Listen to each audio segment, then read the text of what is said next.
ત્રીજા મુદ્દાની વાત કરીએ તો ઉત્તરાખંડમાં છેલ્લા ઘણા દિવસોથી ભારે વરસાદ વરસી રહ્યો છે ત્યારે કેદારનાથ બદ્રીનાથ યાત્રામાં ગયેલા લોકો ભારે વરસાદને પગલે ફસાયા છે।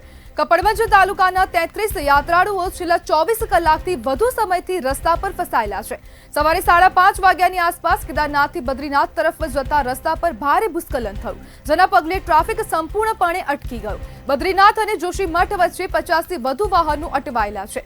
જો યાત્રાળુઓ સંપૂર્ણપણે સુરક્ષિત છે અને સ્થાનિક વહીવટી તંત્ર તરફથી જમવાનું તથા જરૂરિયાતોની વ્યવસ્થા કરવામાં આવી રહી છે। ભૂસ્ખલન થયેલા માર્ગને સાફ કરવા માટે 3 જેસીબી મશીનો દ્વારા સતત કામગીરી ચાલી રહી છે।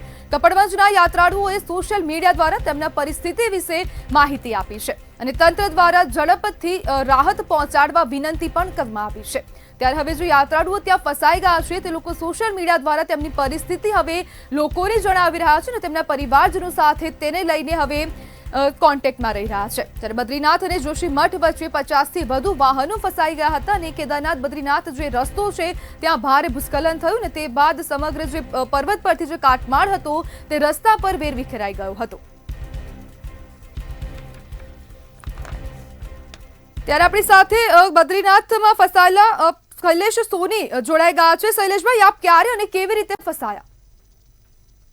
અમે 13 તારીખે બદ્રીનાથથી કેદારનાથ જવા માટે નીકળ્યા હતા।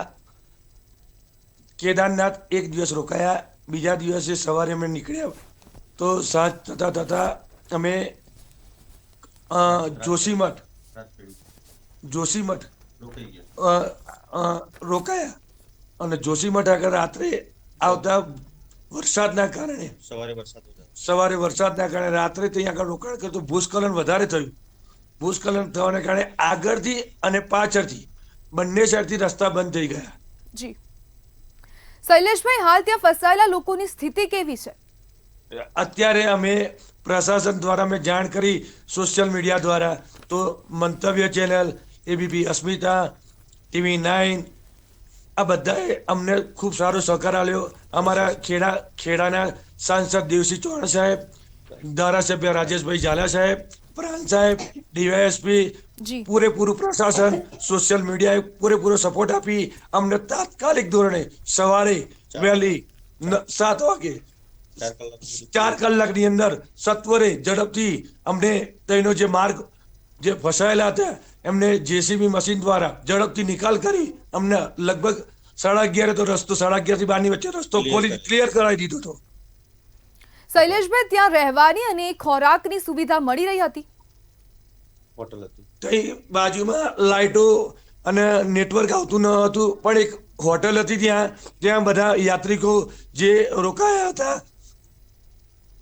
જી શૈલેષભાઈ, ત્યાં વહીવટી તંત્રનો કેવો રિસ્પોન્સ હતો? ના, સોશિયલ મીડિયા દ્વારા અને આપણા દેવસિંહ ચૌહાણ સાહેબ, રાજેશભાઈ ઝાલા અને ધારાસભ્ય રાજેશભાઈ ઝાલા અને પ્રાંત સાહેબ બધાએ અને ત્યાંના આપણા જે ઉત્તરાખંડના પોલીસ અધિકારી દ્વારા ખૂબ જ ઝડપથી આ કાર્યવાહી કરી અમને ઝડપથી નિકાલ કરી 4.5 કલાકની અંદર પ્રશાસનની સરાહનીય કામગીરી હતી। શૈલેષભાઈ, તમે હાલ સેફ જગ્યાએ છો કે પછી ત્યાં હજુ પણ ભૂસ્ખલનની ઘટનાઓ બની રહી છે? અમે અત્યારે બદ્રીનાથ આવી ગયા છીએ, સેફ જગ્યા પૂરેપૂરી અમારી જગ્યાએ, આખી 32 જણની ટીમ। જી શૈલેષભાઈ, ત્યાં હવે કેવા પ્રકારની હાલાકી પડી હતી અને ત્યાં બાળકોને પણ હવે કેવી રીતના સાચવવાનું થયું હતું? હા, ત્યાં ઇન્ટરનેટની સેવા મળતી નથી, પ્લસ લાઇટો નથી અને વરસાદ પુષ્કળ પ્રમાણમાં ચાલી રહ્યો હતો। ત્યારે બાળકોને આપણે એક બાજુમાં હોટલ હતી ત્યાં બધા રોકાયા હતા અને હોટલ વાળાએ વ્યવસ્થા પ્રોવાઈડ કરી, ત્યાં પણ સારી હતી વ્યવસ્થા। જી શૈલેષભાઈ, આશા રાખીએ કે આપ સત્વરે પાછા આવી જાઓ। જોડાવા બદલ આપનો આભાર। સ્થાનિક વહીવટી તંત્ર દ્વારા જરૂરી સુવિધાઓ પણ પૂરી પાડવામાં આવી હતી અને પ્રવાસીઓ સોશિયલ મીડિયા દ્વારા જાણકારી આપી હતી અને તેમના પરિવારજનો સાથે સંપર્કમાં રહ્યા હતા।